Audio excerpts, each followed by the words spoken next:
Key Biscayne, Key Rats, welcome to another episode of Key Biscayne Stories. Today I bring you a Key Biscayne startup, We Teer, which is a app, it is a website, that connects volunteers with organizations. Started by a brother and sister team here, Key Biscayne residents, Federico and Camila Acquarone. Welcome to the show, guys. How are you guys doing today? Good, great. Thank you for having us today. Oh no, my pleasure. I think we're excited to always receive individuals who are starting their own projects here in our island. So, We Teer, how did that start? So we came up with We Teer. We are both class presidents in our school. I'm the junior class president. My brother's the sophomore. And we had a lot of classmates come up to us asking us all the time about community service hours. So to graduate high school, you need 100 community service hours. We saw this big issue within our classmates not knowing where to volunteer or volunteering about causes that you're passionate about. So we wanted to create an app that would allow the volunteer to sign up and check out any volunteering events here close by in Miami. And then we've also been on the other side, the organization side, and it's always hard trying to find volunteers. Some days you might get 2 volunteers, and then other days you might get 20. So we wanted to make it an easier process overall for volunteering, and create the app, the platform where it connects both in a simple way. I can definitely testify as I work for local government, and it's hard to find volunteers all the time. It's like, how do you reach out to the schools? Who is the class president that year? I don't know how often you guys rotate, but definitely looking for volunteers is a challenge. So I'm glad that you guys are tackling on this need. How do you guys dividing duties? Well, she's been working more on like the side of speaking to people and things like that, right? And I've been doing more of the writing because that's my strong suit. She's more like outgoing, what else? Yes, so like you said, he's really good at writing. So whenever we need to create kind of like how do you call it? Like a paragraph or a base for anything for our app or whatever, he's the one. And then, but overall, we made a pretty good team. Since we're siblings, whenever we need something, we get it done quickly. We're right next to each other. So it's been great. You guys recently won a recognition or an award at the Key Biscayne Children Business Fair, right? Yes. Can you tell us a little bit about that? Yes, we did. We were really excited. We got most original idea. This was voted by the judges, so we were really excited. We also had it with we had like 2 sides. We had the Ocean Vita Youth, which is also a group that we are with. We conduct beach cleanups every other Saturday in Crandon Beach, and we've been trying to raise awareness in kids. So we would love to work with that in the future too, and they go together. We Teer and Ocean Vita. So tell me more about how the app works. Okay, so as a volunteer, when you first download the app and sign up, the first question you're going to see is it's going to ask you, what are your superpowers, which is like another word for skills. So for example, you can put like heavy lifting, speak Spanish. What are some other examples? Communication skills, can drive. And these superpowers kind of define you as a volunteer and can open up the door for like the volunteer opportunities that are offered to you. After you choose your superpowers, it asks you which causes you're most passionate about. So the app can give you events related with those causes. And for example, like environment, what else? Children, homelessness, elderly, things like that. Once you sign up, once you're done with that, it takes you to the homepage where it recommends different events for you. And through the app, you can sign up for different events. And in the calendar, you can see all the different events you signed up for. Additionally, you can put a little heart on events that you want to sign up for, but you're not sure if you can yet. And those also show up in the calendar just as a reminder that, like, hey, you wanted to sign up, but you didn't officially sign up yet. You can also see many different organizations and follow them. And in the profile section, it logs all of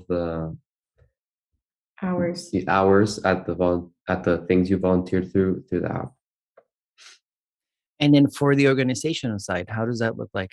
For the side of the organizations, currently they're signing up through Google Forms, which there's two separate ones. There's one for the organization, which they input, which creates their profile, and they input all the information about them. And then there's one for the events that they make one each time they have an event.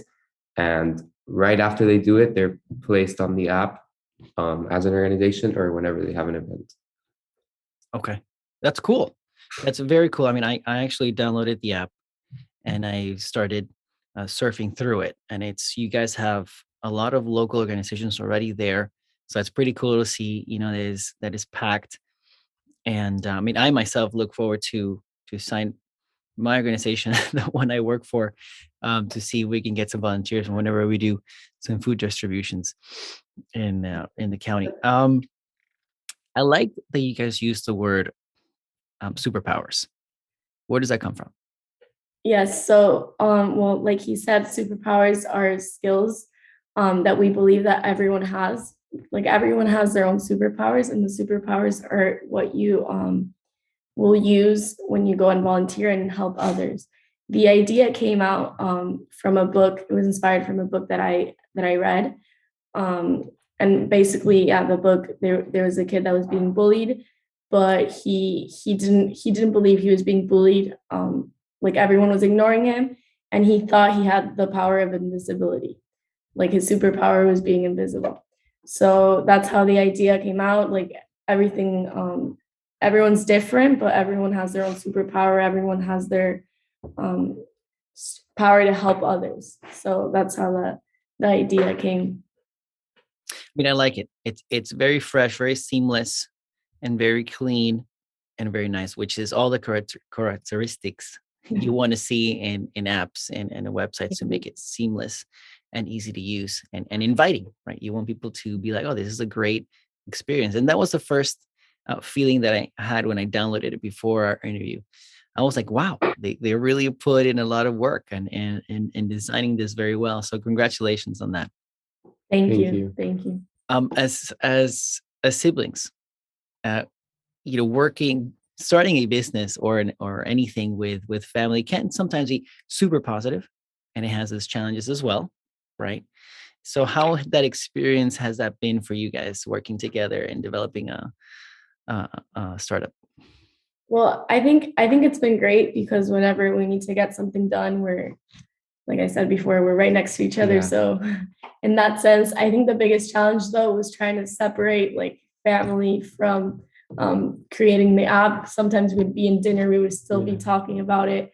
So we would have to create kind of like a division between the both. But I think overall it's been super positive and it's worked out better for us. It's benefited us. When it comes to the startup journey itself, from idea to actually making it happen, what has been some of the challenges you guys have overcome with the development process and startup process? Well, I think obviously you start with an idea. Like even now, looking at the first drawing and seeing the app, it's been crazy. It's been a great journey, and we've learned a lot. But it is the challenges. We would have thought that we would have done it in a quicker time, but there's some setbacks that always show up. So I believe when we first had the app in the app store, there were several changes we had to make. So we had to wait like a week before we could go and promote it to everyone. So I believe that was the biggest thing that we learned, that you have to adjust and there's going to be some changes, but yeah. It's a very long process. Long process, but super rewarding. Was the time one of the challenges you guys didn't expect?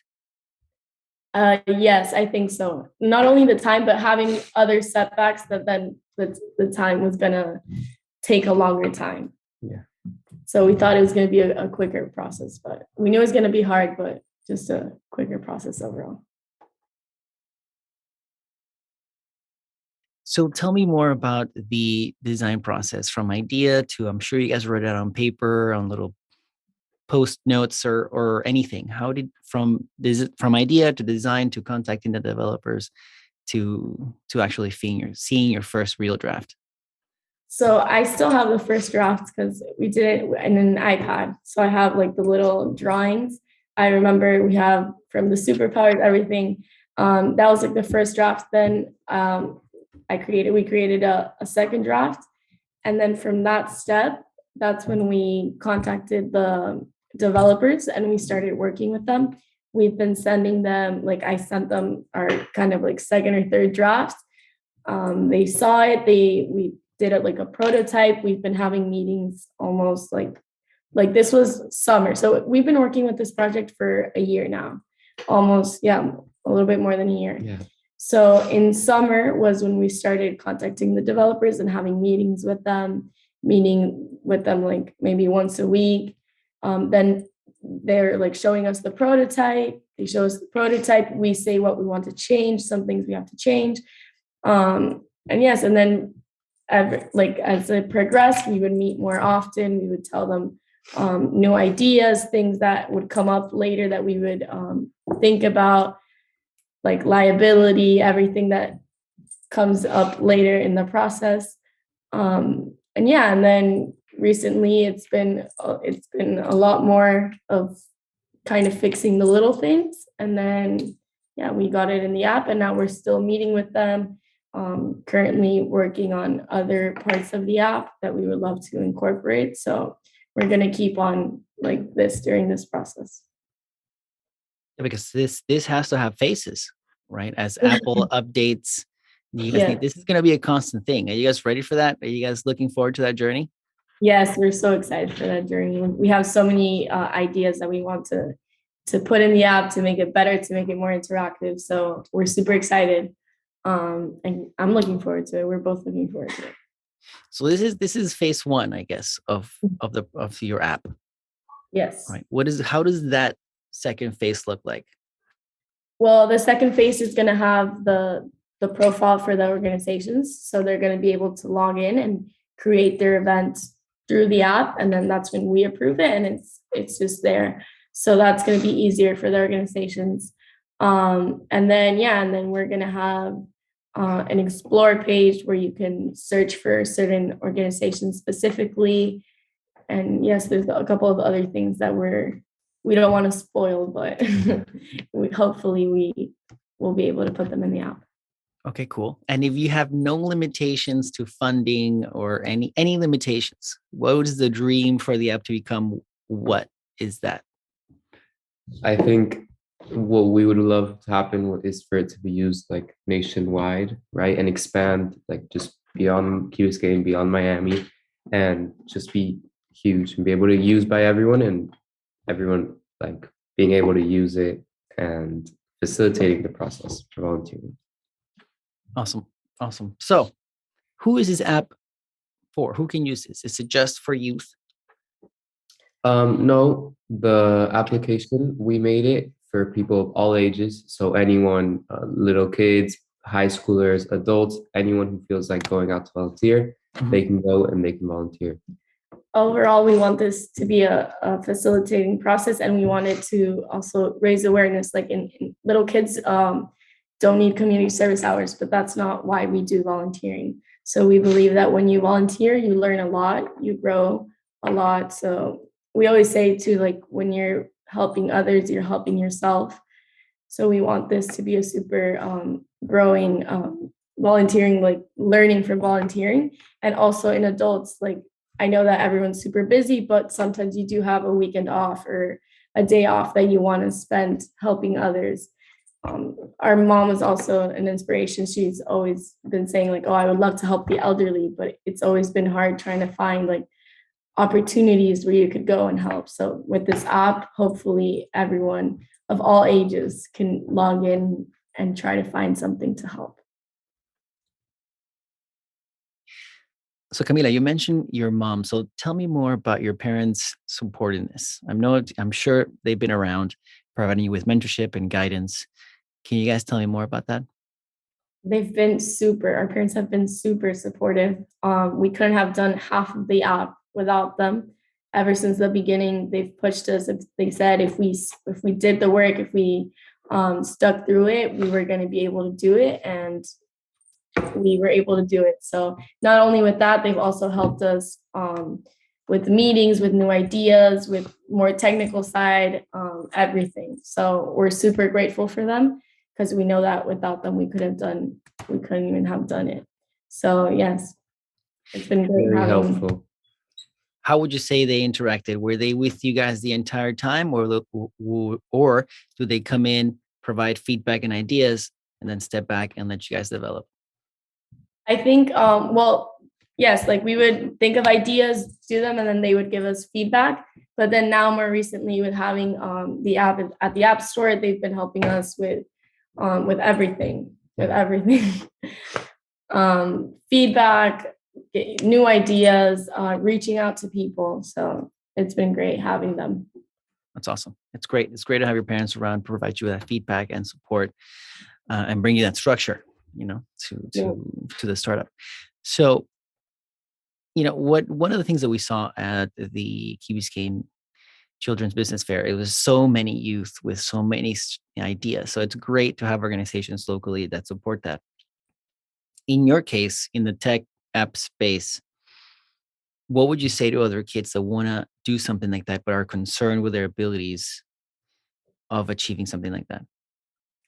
Well, I think no matter what kind of project you're thinking of, it's super important, like the number one thing, to not give up. I know it's cliche, but when you're working for something that you're truly passionate and you're doing it for the right reasons, you're doing it because you love. Because if you have a project that you're doing for the wrong reasons, or you don't really relate to it or care about it, then it's not going to get done. But if you are truly passionate, it's really important to keep on going. There's going to be times that you're going to feel discouraged, but that's normal. That's part of the process. You're going to learn, you're going to make mistakes and learn from them, and you're going to come back stronger. So I think that's the number one advice, to keep on going, and then it'll be a super rewarding thing when you see your project done. You'll be super proud of yourself. So I know it can be challenging, the whole process of starting up. That's why a lot of people don't do it. Have you guys thought about giving up at any moment through the process?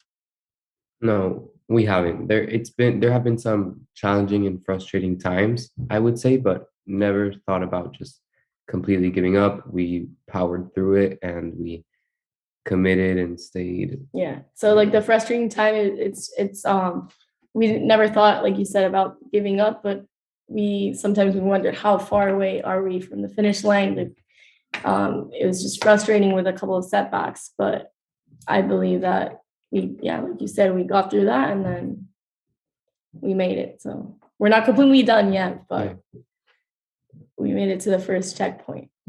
No, I love it. I think that is where a lot of entrepreneurs fail. They feel that pressure, or they see that wall, and they don't power through it. And then once you power through it, or you climb over that wall, you realize that it was not that big of a deal once you find a solution. So I've been there. I know what that is. So congratulations on this amazing idea. Thank you. So one of the things we like to do here in Key Biscayne Stories is talk about Key Biscayne. So you guys are Key Biscayne residents. You guys are growing up here in the Key. So what is a good weekend for you guys in the Key? How does that look like? Well, we love going obviously to the beach. But I think that for us, it's been really great living here, because we kind of get to go around with a little bit more freedom than we would if we didn't live here. All our friends live close by, so a great weekend, I would say, is just being with friends. It's easier, going to the beach, enjoying the community. Mhm. time in the community. Exactly. The park, every time you go, I go and run around the park. I always find people I know. Yeah. Or I think you said the market, No, Saturday. yeah, the farmers market on Farmers Saturday. market. On Saturdays, yeah. Anything you recommend in the farmers market? We usually I I get like the acai acai bowls. the acai bowls. Acai Yes, bowls. acai bowls. Okay, nice. Awesome. Camila, Federico, thank you so much for jumping on the show and telling Key Biscayneers what you guys are up to with We Teer. We look forward to see where that goes. So please keep us informed. And Yes. thank you. Thank you for having us. Thank you for having us.